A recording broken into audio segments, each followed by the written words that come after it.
Mary Beaudry was an expert storyteller. I would routinely have 2 or 3 hour meetings in her office during which we would actually discuss the subject matter of the meeting for about 15 minutes, more time for stories. I'm sure we all have favorites. The undergraduates always enjoyed her accounts of making good edibles. The secret is apparently lots of butter. And Mary often told me that she wanted to be a writer, but she could never deal with the deadlines. So she became an archaeologist. And the rest, as they say, is history. Storytelling is not such a natural thing for me. I learned during a creative writing class in college that creating dynamic fictional characters that people actually like is quite difficult. And fiction itself is often an important element of good storytelling. I married into a family of storytellers from New Jersey, where the big fish phenomenon is strong, something that we could also say about Mary. So if exaggeration is an important element of good storytelling, how best can we tell truthful stories about the past? Whenever I visit a historic site, I look with mistrust at the tour guides and recall Marley Brown's stories about making up all of the interpretive details during one of his first jobs. But in all seriousness, sometimes the great chasms, whether historical or cultural, between the past and present are sufficient to amplify stories. As I recall the lessons that Mary taught me and meet regularly with the people whose ancestors were enslaved at the sites where I do research, I see history through stories. Stories help us to connect with the past on a personal level. They make it real for us and for the members of descendant communities, for students, for numerous publics. And these stories shape the way that I think about the archaeological past, not perhaps the technical details. A brick foundation must be considered in terms of its dimensions, the composition of its mortar, the presence of plaster, things like that. But certainly in terms of interpretation, who made the bricks? Who built the foundation, who robbed the foundation, who carried the bricks to a new location, who lived in their shadow. And while I spend so much of my time focusing on all of these technical details, the analysis to interpretive questions make a simple robbed brick foundation come alive on a personal level. In the time that remains, I'd like to reflect on several stories that have emerged from ongoing research at St. Inigos plantation in St. Mary's County, Maryland, and specifically on Wolf bricks. St. Inigos was the first of about a dozen estates in the Middle Atlantic acquired by members of the Society of Jesus, or Jesuits. Yes, we're talking about Roman Catholic priests. And this was as a means of providing financial support for their missions.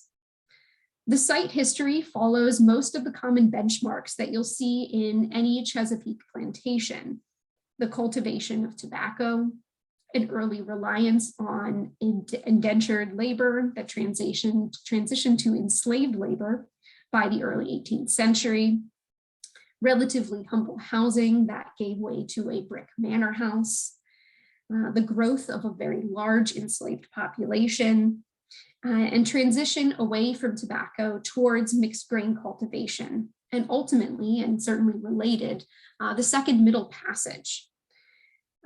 For those enslaved by the Jesuits, it was in the form of an 1838 sale of 200 some individuals who were sent by ship to Louisiana. But there's some added variety that stems from the plantation's priestly orientation: the construction of chapels and churches, the presence of sacramental objects, not just bread and wine, but the costly vessels that contain them, making the plantations very appealing during times of war, and the role of moral and not simply physical surveillance of enslaved persons, as well as overwhelming efforts to cultivate Catholic beliefs, practices, and communities among free and unfree residents of the plantations. Archaeological investigations, most of which preceded our current project, have focused on 2 major areas of the plantation: Old Chapel Field, which you can see in the images on the right, which was the locus of the plantation in 1636 to about 1760, and Priest's Point, which you can see in the images on the left, where a brick manor house was constructed around 1760 and stood until it burned in 1872.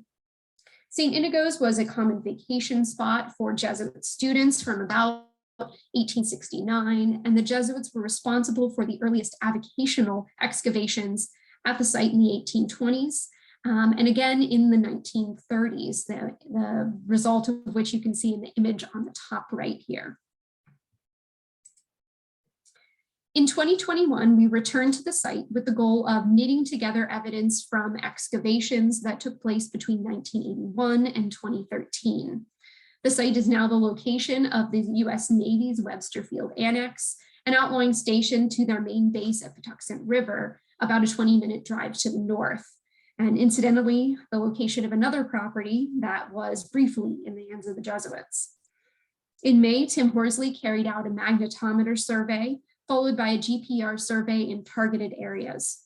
Our excavations in June and July ground truth some promising anomalies with a focus on the southern portion of Old Chapel Field, 18 ST 330, occupied roughly during the first half of the 18th century. And that's what you can see depicted here on the image, with features identified previously and the location of test units previously excavated, as well as areas that hadn't really been identified in the past. Our excavations certainly focused on these areas during a very hot 2 weeks. I don't think the mercury dipped down below 90, leaving me certainly worried a lot about the mostly retired descendants who joined us on site throughout the project.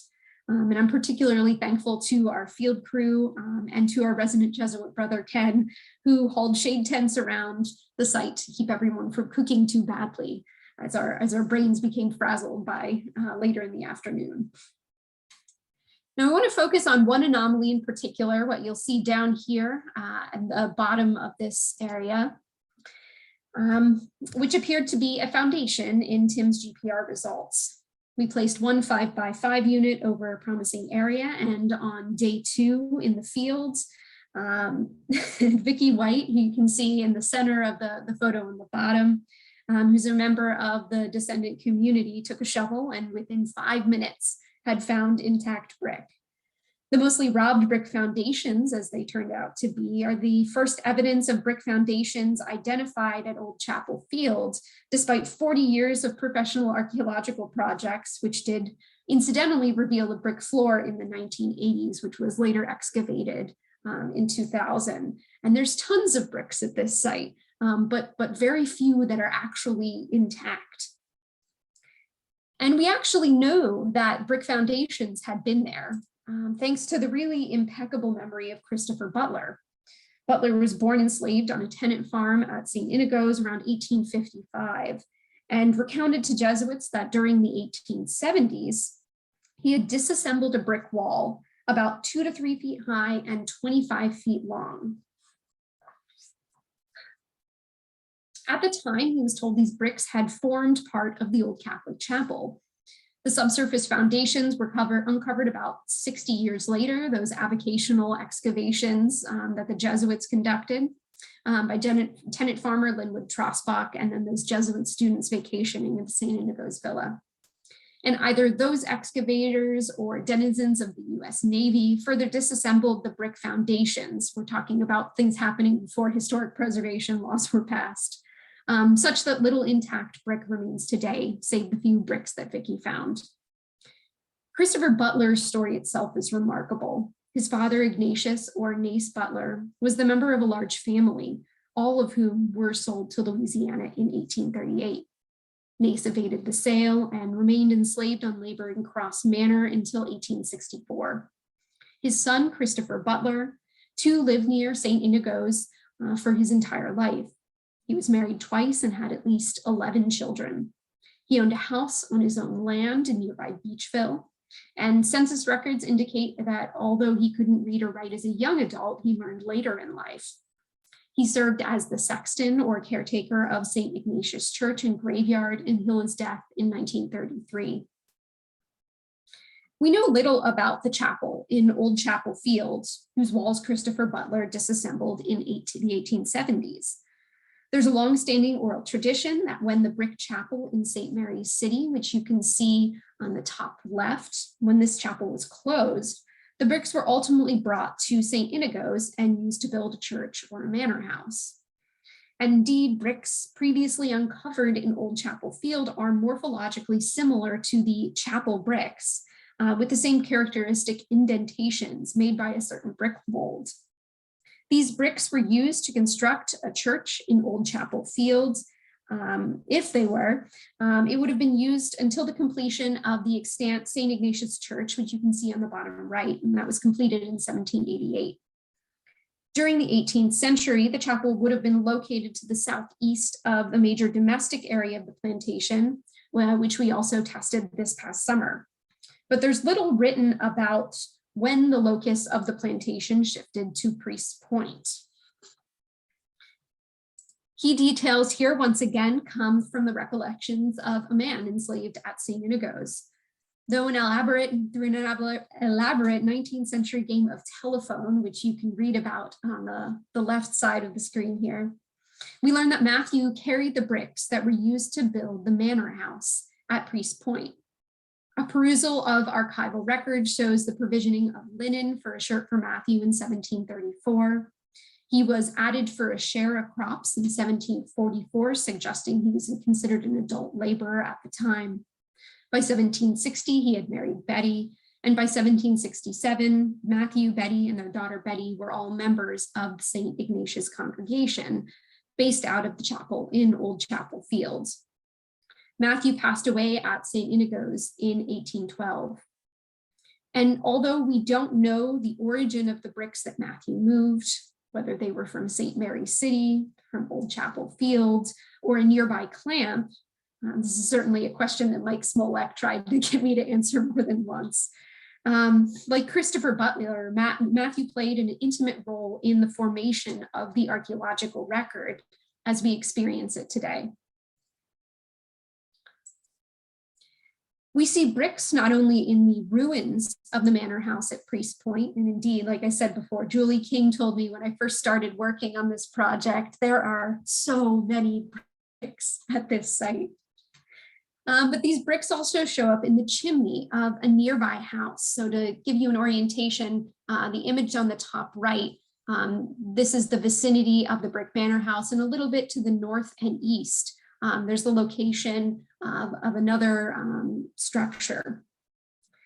As Ed Cheney related to me during the extensive survey of Webster Field in 1997, some of the field techs identified brick, expanding their shovel test to a 5 by 6 foot unit.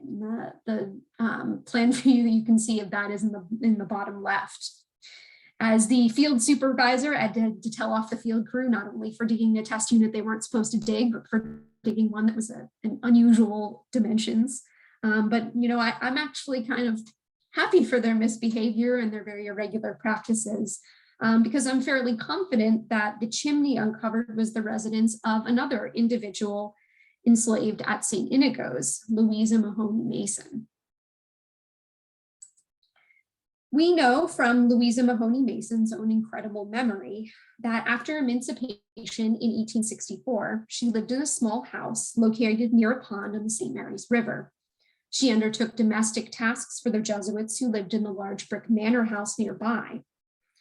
And while many other enslaved individuals still labored on the Jesuits' plantation, most of Louisa's extended kin network, like Ignatius Butler's family, had been sold to Louisiana in 1838. The majority of the plantation was rented to tenants who themselves enslaved African-American laborers, included in Christopher Butler, his mother, and his siblings. Louisa married a free Black man, Robert Mason, who worked as a laborer for the Jesuits.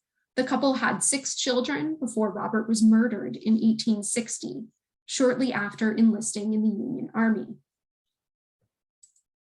Archaeological survey and those non-field techs provide a clear location of Louisa's house at St. Inigos, which you can see in all of the other images here depicted in nautical charts like the one on the top, photographs like the one in the center bottom, and then an earlier aerial photograph you can see it to the left as well.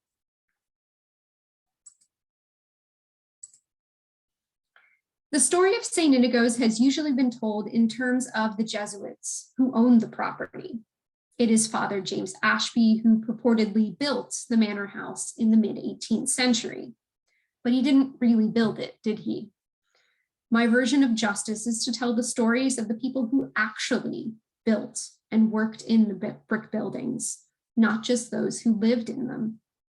One can change a narrative by changing the characters. And as any storyteller knows, the best dramas are driven by rich, complex characters. I spent much of 2021 having conversations with descendants of Jesuit enslaved ancestors. And I've always emphasized that their versions of narratives and their perspectives matter more than my own, because it's your history, not mine. It's something that I found myself saying more than once. But as one community member, Guilford Queen, you can see in the center of the photo here, reminded me on the phone recently, it's your history too. We all share in this history, as American history, as Maryland history, as Catholic history, however you want to frame it. But also, by spending time doing archaeology at these sites, by experiencing their landscapes and remembering their former inhabitants, we all become a part of the story. And this gives me deep pleasure that, Vicky is an integral part of that narrative through her discovery of brick foundations in Old Chapel Field. Thank you all so much.